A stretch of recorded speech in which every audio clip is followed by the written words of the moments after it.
Tuhan yang bisa bekerja sama, suka bekerja sama.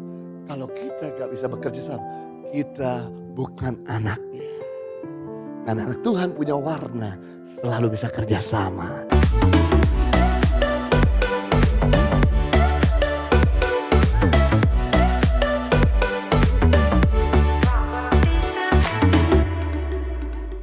Bapak Ibu Saudara, ketahuilah Tuhan kita sebelum melakukan mujizat dia selalu bekerja sama dengan yang lain. Sebagai contoh, waktu Tuhan Yesus mau mengadakan mujizat, memberi makan 5.000 orang. Dengan keterbatasan Yesus menguji murid-muridnya, adakah sesuatu yang kita bisa beri kepada mereka. Dalam Yohanes pasal yang ke-6 ayat 1 sampai 15. Kemudian Filipus mengeluarkan uang di dompetnya, uangku 200 dinar Tuhan. Sekalipun dibelanjakan roti dan dipotong secuil-cuil tidak akan pernah bisa mampu dibagi rata. Sebetulnya Tuhan Yesus mau menguji untuk kerjasama dengan Filipus. Seandainya dia serahkan uang 200 dinar itu, maka jadi 12 bakul dinar sisanya. Tapi waktu itu Andreas mengatakan, tenang, walaupun teman kita pelit tuh gak mau kasih uang. Saya lihat tadi anak kecil, punya 5 roti dan 2 ekor. Mari beta cari dulu tuh anak kecil di mana. Rupanya kenapa anak kecil ini punya 5 roti 2 ekor ikan Bapak Ibu? Karena ibunya sudah memberi titipan kepada anak ini. Mama bawakan kamu roti lebih dan ikan lebih. Kau makan secukupnya, sisanya kau berikan kepada mereka yang lapar. Maka kenapa semua makanan habis di tangan mereka, kecuali anak ini punya sisa makanan? Karena dititipin sama mamanya untuk kasih orang lain.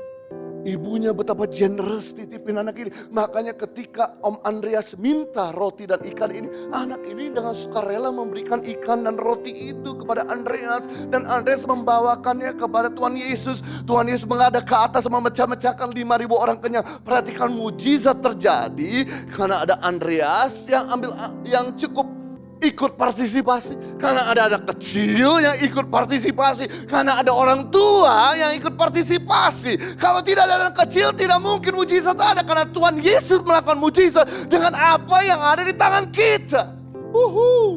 Keren.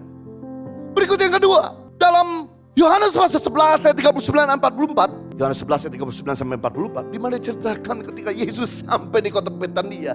Lazarus sudah mati 4 hari.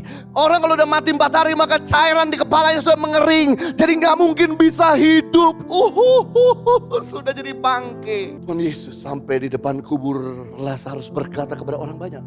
Buka lubang kuburannya. Maka Rolling Stone-nya dibuka sama orang.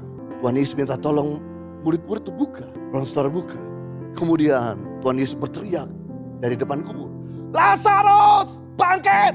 Bayangkan itu mumi. Sudah dililit sampai kain kafan. Langsung dari tidur bangun. Kemudian jalan naik tangga. Seperti film Ghost. Begitu keluar dari mulut kuburan. Murid-murid. No. Yesus berkata. Buka kain kafannya. Yes, no. You kidding, kau bercanda. Buka kain kafan. No. Buka. Murid-murid buka kain kafan. Betul. Lazarus yang sudah mati 4 hari. Hidup. Wow. Tuhan. Ada Tuhan yang bisa bekerja sama. Suka bekerja sama. Kalau kita gak bisa bekerja sama, kita bukan anaknya. Karena anak Tuhan punya warna, selalu bisa kerja sama.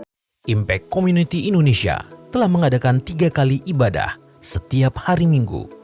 Pukul 9 waktu Indonesia Barat, pukul 11 waktu Indonesia Barat, dan pukul 13 waktu Indonesia Barat. Di MOI, Mall of Indonesia Kelapa Gading, lantai P3. Ketiga ibadah disertai ibadah anak dan remaja.